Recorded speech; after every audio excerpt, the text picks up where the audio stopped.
బాగుందండి, చాలా సంతోషంగా ఉంది. చూసిన వాళ్ళంతా కూడా కంట తడితో బయటికి వస్తున్నాను అంటే ఆ పాత్రలో. అదే నేనేం చెప్తాను, నేను ఆ పాత్రలో చేసినప్పుడు అనుభూతి వేరు, ఇప్పుడు నేను చెప్పలేను మాటల్లో. అది ఆ స్క్రీన్ మీద తెర మీద కనిపిస్తూ అందరి ప్రశంసల వర్షం కురిపిస్తూ ఇక్కడ, అలాగే మన తెలుగు వాళ్ళు ఎక్కడున్నా కూడా అందరూ కూడా ఫోన్ల ద్వారా సినిమా గురించి, ముఖ్యంగా నాన్నగారు, ఆయన అమ్మగారు ఏ కథ అయితే మేము ఎంచుకున్నామో ఎంతో బాగా దాన్ని ఎంచుకోవడం జరిగింది, ఎంతో బాగా మా హృదయాన్ని కదిలించేసిందని ప్రశంసలు వర్షం కురిపిస్తున్నారు.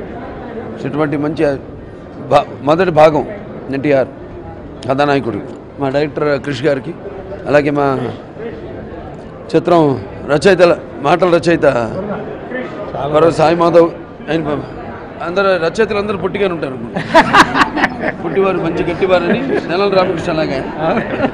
సో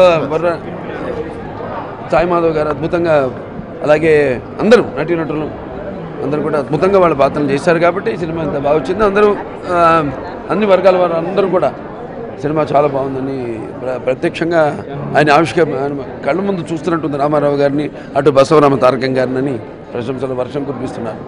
మా ఈ తొలి ప్రయత్నాన్ని ఆశీర్వదించిన ప్రేక్షక దేవుళ్ళందరికీ నా హృదయపూర్వక కృతజ్ఞతాభివందనాలు తెలియజేసుకుంటున్నాను. ఏంటమ్మా నువ్వు తెలుగుగా తమిళ మాడుతున్నావు? నేను మాడుతున్నావు, నువ్వు మాడుతున్నావు, అర్థం కాదు, నువ్వేం భాష మాడుతున్నావు? ఇది ఒక అంటే వాళ్ళొక భాగం నా జీవితంలో. ఈ సినిమా నిజంగా అంటే వాళ్ళు నన్ను ఈ స్థాయికి తీసుకొచ్చింది. నన్ను నా అంటే అపజయాల్లో దండగా, విజయాల్లో పూదండగా ఉంటూ నన్ను ఈ స్థాయికి నన్ను పోషించిన ఇంతవాడిని చేసింది ముందు ఫ్యాన్స్, తర్వాత ఇక ఈ సినిమా అన్నది it's not only fans movie. ఇది మొత్తం ఏ పార్టీకి కానీ, ఏ వర్గాలకు కానీ, ఏ కులాలకు కానీ సంబంధం లేని ఒక అతీతమైన మహాశక్తి నందమూరి తారక రామారావు ఆయన జీవిత చరిత్ర.